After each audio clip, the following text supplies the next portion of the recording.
Soft piano music fades in, gentle, nostalgic, the kind that feels like it remembers everything. A frail hand trembles slightly as it holds a black and white photograph. Julie Andrews, young and radiant, smiling as if the world itself was singing through her. The camera lingers. The light flickers like memory. Voiceover begins, calm but heavy with time. At 89, Dame Julie Andrews, the voice of a generation, the woman who taught the world to sing, finally broke her silence. In a quiet interview, far from the glamour of Hollywood, she was asked a simple question: was there anyone you truly hated? The voice pauses. A hush fills the frame. She smiled, faintly, and whispered, 7. The word lingers, sharp and unexpected. 7. Not 1, not 2, 7. And then she added, but hate is never simple. The scene cuts to old footage, Julie twirling an umbrella as Mary Poppins, then spinning on the hills of Austria as Maria in The Sound of Music. Her laughter echoes. The piano rises. She was joy, innocence, perfection, the woman every child adored and every director wanted to capture. But behind the voice that could reach heaven, there were shadows, betrayals that cut deeper than applause could ever heal. Tonight, the narrator continues, we look beyond the smile, beyond the musicals and the medals. We dive into the hidden chapters, the 7 names that haunted her, and the love story that saved her. Each name, the voice says, is not just a person, it's a memory. A betrayal on set. A lost friendship. A love that burned out too fast. Together, they form the unspoken map of a woman who gave everything to her art and paid with her peace. Black screen. A single line appears. Hate, she said, is just love that's been bruised too long. The music swells, orchestral, sorrowful. Then silence. Who were the 7? The narrator asks softly. And what did they take from her? The piano fades to a single note as the image of young Julie slowly dissolves into her present-day face, older, wiser, eyes still bright. Fade out. Let's begin where it all started, with a little girl from Walton-on-Thames and the voice that would change the world. The story of Julie Andrews didn't begin with applause. It began in the hum of an air raid siren. England, 1935, a world trembling between wars, and in a small town called Walton-on-Thames, a baby named Julia Elizabeth Wells took her first breath. No one could have known that this child would one day become the voice of the century, a woman whose song would outlast the bombs, the decades, and even her own voice. Her childhood was complicated, sweet and bitter all at once. Her parents, Barbara and Ted Wells, separated during the chaos of World War II. Her mother remarried a charismatic but troubled vaudeville performer named Ted Andrews. The new family lived in modest conditions, often scraping by.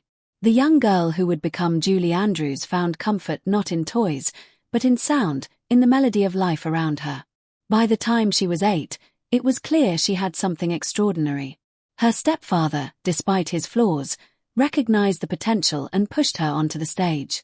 Crowded music halls, the smell of beer and smoke, soldiers and sweethearts filling the seats, this was her classroom. Her voice, impossibly pure, cut through the noise like light breaking through fog. By age 12, she was performing in front of royalty, the youngest solo performer ever at the Royal Variety Performance. Behind that astonishing soprano stood years of discipline. Madame Lillian Stiles Allen, a renowned voice teacher, trained her rigorously, insisting that her voice was not just talent, it was a gift she had a duty to perfect. Julie obeyed. Every note mattered. Every breath had purpose. By her teens, she was performing on radio shows, pantomimes, and London reviews, her name whispered with or among theatregoers. But backstage, not every whisper was kind. Other young performers rolled their eyes at her perfect pitch and her polite manners. Too proper, one of them muttered. Too sweet to last. Among them, an ambitious young actor, let's call him Actor A, mocked her accent and her stage smiles. Julie, quiet but proud, looked into the cracked mirror of the dressing room and thought, one day, they'll regret underestimating me. Her mother's world of dance and her stepfather's showmanship gave her rhythm, but it was her own will that made her unstoppable. When Broadway called, she was only 19. Her American debut came in 1954 with The Boyfriend, a light-hearted musical that charmed audiences and critics alike. Overnight, the young English girl with the perfect diction became New York's newest darling. 2 years later, My Fair Lady transformed her from promising newcomer to Broadway royalty. As Eliza Doolittle, she stunned audiences. Her transformation from a Cockney flower girl to a polished lady mirrored her own rise. The musical became a phenomenon, and suddenly, Julie Andrews was the face and voice of modern musical theatre. When she followed it with Camelot in 1960, opposite Richard Burton, her stardom was sealed. But with fame came pressure. She was no longer just a singer, she was an icon. Critics praised her angelic voice, but some whispered she was too wholesome, too perfect to be interesting. And somewhere deep inside, the echo of that early mockery still lingered, the voice of those who doubted her. As the curtain fell on Camelot, Julie stood center stage, bathed in golden light. The audience roared, roses fell at her feet. Yet behind her smile, there was a quiet ache, a question that would follow her all her life. Could perfection ever be enough?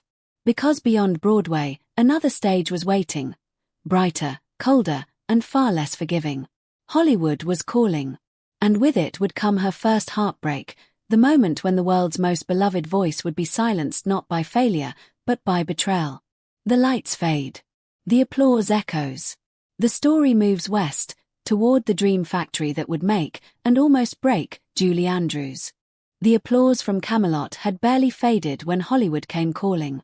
Julie Andrews, the golden girl of Broadway, had conquered the stage, but she was still unproven on screen. Her voice had filled theaters. Now cameras would test whether that same magic could survive the unforgiving eye of the lens. What she didn't know was that her first step into film would begin not with triumph, but with heartbreak. She had lived and breathed My Fair Lady. On stage, she had become Eliza Doolittle, the poor flower girl who learned to speak like a duchess, a metamorphosis that mirrored Julie's own journey from wartime London to West End elegance. Critics hailed her as brilliant, witty, and emotionally magnetic. When the film adaptation was announced in 1964, everyone assumed she would reprise the role. Everyone except the studio executives. In quiet boardrooms, behind mahogany tables, men in suits made their decision. Julie was too unknown for the screen, they said. They needed a movie star, someone with international glamour. The role went to Audrey Hepburn.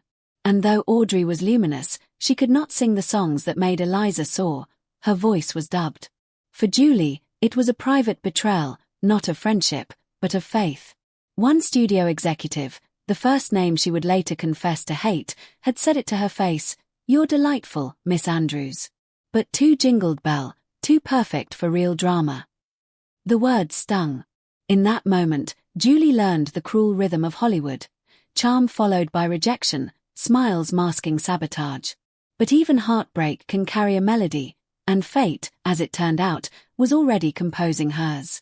That same year, another door opened, one that would define her forever. Walt Disney, having seen her perform on Broadway, invited her to discuss a strange, magical project called Mary Poppins. He offered her the lead role. Julie hesitated. She was pregnant and uncertain whether she could handle the demands of filming. But Disney, ever the visionary, simply smiled and said, "We'll wait." She took the role, and turned it into gold. Mary Poppins was an instant sensation, blending her theatrical precision with a new cinematic charm. The film earned her the Academy Award for Best Actress, poetic justice for the girl Hollywood once rejected. At the Oscars, she thanked the man who made My Fair Lady, a gracious barb aimed squarely at the studio that had doubted her. The audience laughed. The industry blushed. Julie Andrews had won not just an Oscar, but the war. A year later came The Sound of Music, 1965. A film so monumental that it would forever shape her identity. As Maria von Trapp, she embodied joy, discipline, and defiance, a woman torn between faith and freedom. The movie shattered box office records and earned 5 Academy Awards. Yet, for Julie, success brought a new kind of loneliness. On set, behind the snow-kissed Austrian hills and cheerful songs, there were undercurrents. Her co-star, let's call him Actor B, admired her professionalism but resented her perfection. "You're the singer, not the actress," he once muttered between takes, loud enough for her to hear. Julie smiled, as always, but inside, something hardened. Their rehearsals were polite, their chemistry real, but their silences heavier than words. Years later, she would recall those moments as the beginning of her understanding of what hate truly meant in Hollywood. Not cruelty, but condescension disguised as charm. And yet, amid the tension, there was light. During the filming of the Americanization of Emily, 1964, Julie met a kind, intelligent actor who saw her not as competition, but as a person, someone who valued her mind as much as her melody. Their conversations were gentle, filled with laughter and shared fatigue from long days on set. For the first time, she tasted what love could feel like away from spotlights and scripts. It wasn't grand or scandalous, it was quiet, real, and healing. But Hollywood, like the wind in the Alps, never stayed calm for long. Studios began to box her into a single image, the eternal nanny, the singing nun, the embodiment of goodness. When she tried to explore darker, more complex roles, the same executives who once doubted her reappeared with polite warnings. Audiences won't accept it, they said. You're too pure. Years later, after her voice was permanently damaged during a 1997 throat surgery, she would look back on those words and realize how cruelly prophetic they were. They had silenced her before the scalpel ever touched her throat. She would never name that first executive or that co-star aloud. But when, decades later, she whispered that she hated 7 actors, those early wounds were surely part of what she meant. They were not enemies, they were mirrors of a world that feared her perfection more than her failure. And so, as the curtain fell on the 1960s, Julie Andrews stood at the height of fame, beloved, acclaimed, and secretly scarred. The girl who once vowed to prove herself had done so beyond measure. But success, she was learning, did not shield the heart. The next act would not be about victory. It would be about survival. By the mid-1960s, Julie Andrews had everything a performer could dream of: fame, wealth, the adoration of millions. Yet, behind the immaculate smile that graced magazine covers, her personal life was quietly shifting. She had lived her youth in the glare of theatre lights, but now she longed for something gentler, a place where she could simply be Julie, not Dame Andrews, not Mary Poppins or Maria, just a woman trying to build a life. She had fallen in love with Tony Walton, a gifted set and costume designer she'd known since her teenage years in London. They married in 1959, a modest ceremony filled with laughter and the hum of creative ambition. Tony understood her world. He built the physical spaces in which her dreams came alive. Their shared love of art and performance gave them a sense of belonging, 2 visionaries shaping each other's work. When their daughter Emma was born in 1962, Julie's heart expanded in ways fame could never reach. Between Broadway rehearsals and film shoots, she returned home to lullabies and bedtime stories. But balancing motherhood with celebrity was brutal. Her schedule left little room for stillness. Every set, every interview, every photo shoot chipped away at the fragile intimacy of family life. By 1967, the marriage was over, amicably, but painfully. The distance between them had become a chasm. We simply grew in different directions, she would later say, her voice calm, but her eyes heavy with memory. 2 years later, she met director Blake Edwards, charismatic, volatile, brilliant. Their connection was instant, both creative and romantic. They married in 1969, and with him came a new chapter: 2 stepchildren, and later, 2 adopted daughters, Amy and Joanna.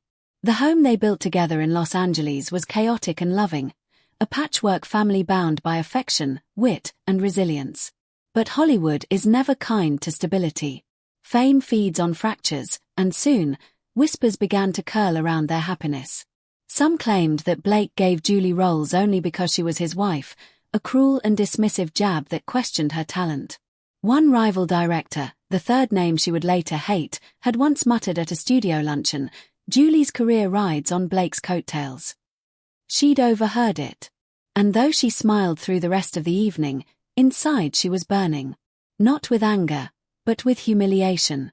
She knew the truth. She had worked all her life for every note, every frame, every line of dialogue. Yet in that moment, she realized that no amount of grace or achievement could silence envy. It was the same wound she'd carried from her earliest days. People mistaking her kindness for weakness, her professionalism for privilege. The gossip grew harsher. A Hollywood columnist, Actor C in her private reckoning, seemed to have a personal vendetta. They wrote that her marriage was a performance in itself, hinting at trouble, questioning her devotion.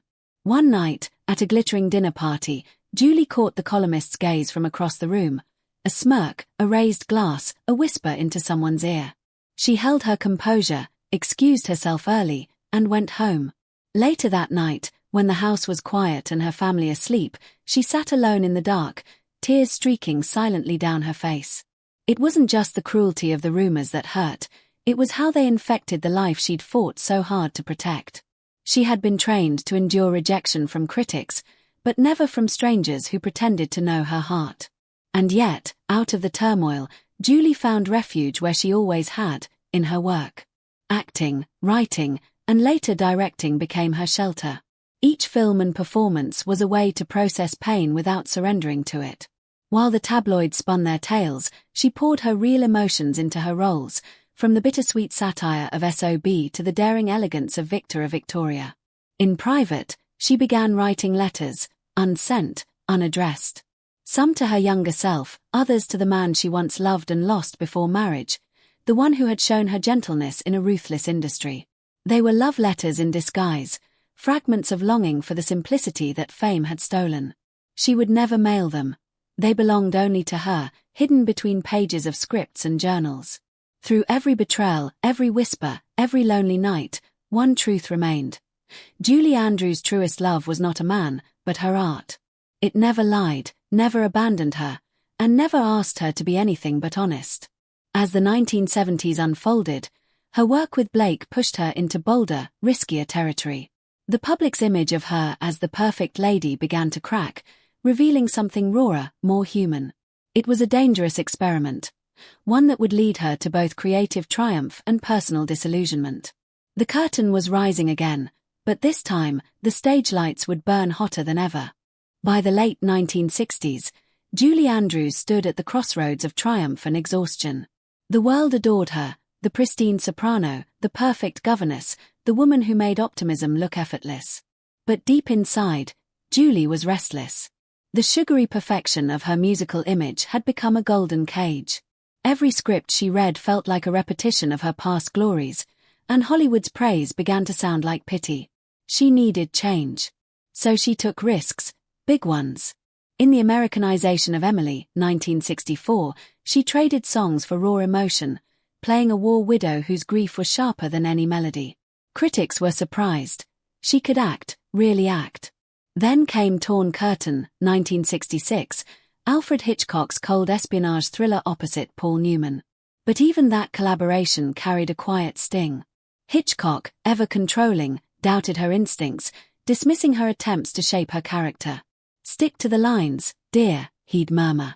Julie complied, outwardly. Inside, resentment simmered. Thoroughly Modern Millie, 1967, gave her another commercial hit, but the tide was turning. Her next projects, Star and Darling Lily, were ambitious, lavish, and disastrous. Critics were merciless. Once the toast of Hollywood, she was now accused of being too clean, too controlled, too perfect to be interesting. The box office turned cold. But Julie refused to fade. Reinvention wasn't a choice, it was survival. With Blake Edwards by her side, she took risks few expected. The 1979 comedy 10 shattered her image entirely. Then came SOB, a biting satire where she stripped away the innocence that defined her, literally and figuratively, daring to parody her own reputation. But it was Victor or Victoria, 1982, that sealed her as more than a relic of a bygone musical age. As a woman pretending to be a man pretending to be a woman, she blurred the lines of gender, art, and identity. The role won her renewed acclaim and an Oscar nomination. Still, every success came with shadows. The fifth name she would one day whisper, the composer rival, belonged to a celebrated musician who had once collaborated with her early in her career. He dismissed her suggestions on phrasing and tempo, claiming she didn't understand musical nuance. Julie, trained since childhood by masters, bit her tongue, her professionalism holding her steady. Years later, when that same composer mocked her after her voice surgery, saying she was technique, not soul, the wound reopened. That was not hatred born of competition. It was heartbreak born of betrayal. Then came the young star. Hate name number 6. A rising Hollywood actor in the 1980s, brash and self-assured, who once told a journalist, Julie Andrews, "She's the old guard, the type of actress people respect but don't watch anymore." The comment made headlines, feeding a cruel narrative that her era had passed. Julie smiled politely when asked about it, saying, "Every generation deserves its moment." But in private, she confided to a friend, "I've spent a lifetime proving that dignity doesn't expire." She was not jealous, she was weary. The world had a way of rewarding youth and punishing endurance. The 7th name, though, cut deepest. The silent backstabber. This one had been a friend, someone who had shared tea with her, laughed at her table, promised discretion. When Julie began writing her memoirs and letters, intimate reflections about loss, love, and survival, excerpts mysteriously appeared in gossip columns. Words torn from context, twisted into scandal. The betrayal was quiet but devastating. One evening, at an awards gala, she saw that same friend across the room. Their eyes met. Hers were calm, but her heart pounded with disbelief. Later that night, she confronted them backstage, voice trembling but resolute. "Why did you twist my words?" No apology ever came. Only silence. Years later, when she spoke softly of 7 actors she hated, it wasn't rage that filled her eyes, it was the ghost of that silence. Because what she truly hated wasn't people. It was the cruelty of pretense, the way the industry turned intimacy into ammunition. Montages of her life could never capture this quiet pain. The laughter on set, the bouquets at premieres, the rehearsals where she pushed herself beyond exhaustion, they were all real, but so were the whispers behind her back. "She's done singing," someone once told a reporter at a party after her 1997 surgery. The news spread like wildfire. But Julie, ever composed, refused pity. She turned her loss into art once again, becoming a writer, a narrator, a storyteller. She lent her voice, now rasped but resolute, to films like The Princess Diaries and Bridgerton, transforming fragility into elegance. And so, at age 89, when a journalist asked her if she still carried resentment, she smiled faintly and said, "There are 7 names I remember. But it's not hatred. It's sorrow. Sorrow, for what fame takes. For what time erodes. For what friendship, ambition, and pride can destroy." In the flicker of archival footage, her young face beams, singing "Duri Mi" against a mountain sky. Then the image dissolves into her aged reflection. Eyes soft, voice quiet, holding the same dignity that once made her unstoppable. Between the 2 versions of Julie, the girl who sang and the woman who survived, lies the true love story. Not a romance of 2 hearts, but a devotion between one woman and her art, between voice and silence, between fame and forgiveness. The names she hated were just echoes, the price of having lived fully, loudly, beautifully. And now, as the music fades, she looks into the camera and whispers, "I don't hate them anymore. I just wish they'd listened." The screen darkens. The sound of her younger self, pure, unbroken, fills the silence. Next, the epilogue, where the legend reflects not on those she hated, but on how she found grace in letting go. The moment that changed Julie Andrews' life did not happen on stage, nor beneath the flash of cameras. It happened in silence, a silence that stretched across the rest of her life. In 1997, after decades of performing, Julie noticed something wrong with her throat. Her once flawless soprano, the voice that had charmed generations, began to falter. Doctors discovered non-cancerous nodules on her vocal cords, a common and treatable condition. Surgery was recommended. For someone whose identity was built upon her sound, it was a terrifying but necessary step. She trusted the medical advice. She believed she would heal, sing again, continue the love affair with her voice. But something went wrong. The first operation damaged the delicate tissue of her larynx. The second only worsened it. When she woke up and tried to speak, her voice was hoarse, fragile, foreign. Days turned to weeks. The music that had been her language, her solace, her life's rhythm, was gone. Forever. It was shattering, she would later confess. The understatement masked a heartbreak beyond words. For Julie, losing her voice wasn't merely a professional tragedy, it was an identity crisis. From the age of 9, her sound had been her soul. Every success, every emotion, every memory had passed through her voice. Now there was only air where song used to live. In the months that followed, she withdrew from public view. Her husband, Blake Edwards, tried to comfort her, but the silence between them often spoke louder than words.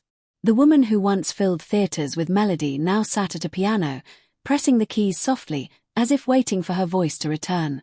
One night, alone in her studio, she tried to hum a single note. Nothing came. The sound broke before it began. She closed her eyes and wept, not for the fame she had lost, but for the piece of herself she could never retrieve. The 7 names she had once hated returned to her thoughts like ghosts. The rival director, the gossip columnist, the young star, all of them had doubted her endurance. Now, it seemed, fate had conspired to prove them right. The cruel irony was unbearable. The world's most perfect voice silenced not by age or failure, but by human error. But Julie Andrews was never a woman who stayed defeated for long. If she could not sing, she would speak. If she could not perform the way she once did, she would reinvent performance itself. Slowly, she began to rebuild. Her voice, though damaged, carried new texture, a raspy, dignified timbre that seemed carved from wisdom. Filmmakers soon realized it carried a new kind of power. She became a storyteller, a narrator, a voice of calm authority. Her narration in The Princess Diaries, her sharp humor in Shrek, her gentle wit as the omniscient Lady Whistledown in Bridgerton, all proved that even stripped of song, she could still command silence. Beyond acting, she turned to writing. With her daughter, Emma Walton Hamilton, she authored a series of children's books that celebrated kindness, courage, and creativity, the same virtues she had lived by. For Julie, words replaced melody. Literature became her new stage. Her life's great tragedy had become a new form of art. And then, in 2025, the world watched with admiration as the legend, now 89 years old, stood on the Emmy stage once again, her 3rd win, for voicing Lady Whistledown in Bridgerton. The applause was not just for the role, but for the defiance behind it. The woman who had once been told she was too perfect to last had outlasted them all. In a quiet moment after the ceremony, she was asked about the 7 actors she hated. She smiled softly, her eyes reflecting both light and history. "I don't think I ever truly hated anyone," she said. "But there were moments, and names, I had to let go of. Hate is too heavy to carry." In the video's closing scene, we see her seated at her writing desk, the same one she has used for decades. Before her lies an old journal, its pages yellowed with time. On one page, 7 names are written, barely legible under faded ink.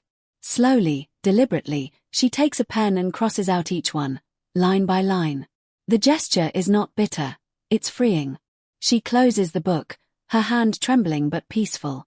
Then she looks out the window, where sunlight glows across her garden, the same garden where she once sang to her children, the same light that used to fall across studio sets. The music of her life has changed, but it hasn't ended. Her voice, no longer soaring, no longer loud, has become something else, a whisper of survival, a melody of forgiveness. As the camera pulls back, her voice, fragile yet firm, narrates one final line. "I've learned that silence isn't the absence of music. Sometimes, it's the purest note of all." Fade to black. Through every betrayal, every heartbreak, and every silence that followed, one truth remained constant in Julie Andrews' life: she was in love. Not with a man or a fleeting moment of fame, but with the one companion that never abandoned her, art itself.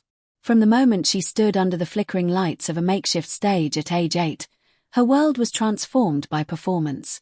The applause was not just approval, it was communion. The stage became her home, her cathedral, her confessional. She once said that when she sang, she felt closer to something divine, as if music itself breathed through her. Every night in My Fair Lady, every costume change in Camelot, every breath drawn before a high note in The Sound of Music, they were all love letters written to the stage. When fame came, it didn't intoxicate her. What thrilled her wasn't stardom but precision, the art of storytelling, the rhythm of language, the discipline of creation. Acting, singing, and later directing were never vanity projects. They were devotions. Even when the cameras stopped rolling and the lights dimmed, she remained an artist, always rehearsing, refining, reaching for something beyond applause. But perhaps her truest second act began with loss. When her singing voice was taken, many thought it would end her career. Instead, Julie discovered another voice, one that spoke not through melody, but through words. Writing became her new stage.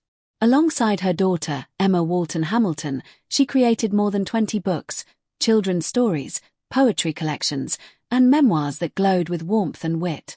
Through those stories, she found a way to keep performing. Her characters danced, sang, and laughed on the page as she once did on the stage. Every sentence carried the tenderness of a mother, the precision of a performer, and the soul of a survivor. Writing allowed her to speak again, not to millions in an auditorium, but to one reader at a time. And then came her later love, narration and voice work. The irony was poetic. Though her singing voice had been silenced, her speaking voice became immortal. From Shrek to Despicable Me to Bridgerton, she re-emerged as a voice of authority and mischief, wisdom and mystery. Behind the microphone, in the stillness of the recording booth, she rediscovered the same intimacy she once felt standing before an orchestra. Her romance with art had never been about perfection. It was about persistence. Reinvention became her love language. Whether directing the Boyfriend revival or mentoring young artists, she turned pain into purpose. Each act of creation was her quiet rebellion against the cruelty of time. The 7 names she once hated had long since lost their power. They were no longer villains in her story, but chapters, necessary shadows that made the light of her art burn brighter. What she had called hate at 89 was not bitterness. It was a recognition of the past, an acknowledgement of wounds that had shaped her. In the final scene, we see her standing in an empty theater, the rows of red velvet seats stretching out like waves before her. She steps onto the stage, older now, her movements slower but no less graceful. Her eyes scan the space where her voice once soared. A faint smile crosses her lips. She speaks softly, almost to herself. Art has been my greatest love affair. It has broken my heart and healed it, again and again. Archival footage fades in, her as Eliza Doolittle, as Maria, as Queen Clarice. Then we see her in the recording booth for Bridgerton, her voice wrapping around every word like silk. The narration returns, gentle and reflective. At 89, she named 7 people she hated, and in doing so, reminded us of the 7 ways she loved. Each name was not a scar, but a song unfinished. And every song she could not sing, she has lived instead. As the lights dim, the screen fades to black, leaving only her voice, timeless, tender, triumphant, saying, "Love, in the end, is the only note that never fades." At 89, when the world expected her to fade quietly into nostalgia, Julie Andrews offered something far more human, truth. Not the sugar-coated perfection of her characters, but the ache behind the applause. Her confession about the 7 actors she hated was never about scandal. It was a mirror held up to a life lived under lights that never dimmed. Hatred, she taught us, is rarely born from malice. It grows from disappointment, from betrayal, from love that curdles when it's not returned. Every name she whispered carried the weight of what might have been, friendships broken by ambition, mentors who became rivals, colleagues who mistook kindness for weakness. In her voice, there was no vengeance, only reflection. She wasn't naming enemies. She was naming lessons. Through her story, we learn that love and hate are not opposites but neighboring rooms in the same house. The same fire that drives passion can scorch the soul. But Julie's genius was never in her perfection. It was in her resilience. She transformed bitterness into beauty, loss into legacy. When she could no longer sing, she wrote. When she could no longer stand on stage, she lent her voice to stories that reached millions in new forms. Silence, she discovered, could speak louder than song. There are names she will never say, not out of fear, but out of mercy. Some wounds don't need reopening. Some truths are best honored in quiet. And that quiet has become her most powerful statement. In a world obsessed with confession, Julie Andrews showed that restraint is also art. Her legacy now stretches across generations. She is one of the few artists to have won nearly every major award in entertainment, an Academy Award for Mary Poppins, multiple Golden Globes, Grammys, BAFTAs, and Emmys. In 2000, Queen Elizabeth II made her a Dame Commander of the Order of the British Empire, a fitting title for a woman who carried grace like armor. But her greatest achievement isn't in trophies or titles. It's in endurance. Nearly 7 decades after her debut, she continues to inspire, not as a relic of Hollywood's golden age, but as a living testament to evolution. In 2025, she added yet another honor to her name, an Emmy Award for voicing Lady Whistledown in Bridgerton. At 89, her voice still commanded the world's attention, no longer singing, but storytelling. And so, her story closes not with bitterness, but with balance. The 7 names she once hated dissolve into history, their sharpness softened by time. The camera pans over her writing desk, a single light glowing, her old journal resting open. On the final page, a single line is written in her delicate hand. I have loved deeply, lost greatly, and forgiven quietly. The narration fades. She never needed to name them again. Because the truest revenge was survival, and the greatest love story was her own. The screen fades to black. The faint sound of wind over piano keys, a melody unfinished, but eternal. VO, gentle, steady, filled with reverence. She named 7, but perhaps she hated only the shadows they cast. The screen flickers through moments of her life, a young girl on a tiny English stage, her mother watching proudly, a glowing Julie in her Mary Poppins hat, umbrella poised midair, Maria twirling on the mountaintop, laughter echoing against the Alps, an older Julie, eyes calm, seated before a microphone, whispering words that captivate a new generation. VO continues. What she truly loved was her song, her journey, and the voice that refused to stay silent. The piano swells softly beneath the narration, familiar chords, almost like Edelweiss, but slower, reflective. The montage lingers, black and white photos turning to color, film reels blending into modern footage of her at award ceremonies, at book readings, smiling with her daughter. As her image fades, white text appears across the screen. Dame Julie Andrews, 1935 present, voice beyond voice. The music becomes almost imperceptible, a whisper of melody, like the ghost of a note she once sang. The camera returns to her journal, resting on a wooden desk near a window. The light from outside trembles across the page. The air moves, pages begin to flutter, stopping on the final one. In elegant, looping handwriting, one line stands alone. I forgive. The page lingers for a long moment. No more narration. Only silence, a silence that feels full, complete, earned. Then the sound of a breath, hers, faint but certain. Fade to black.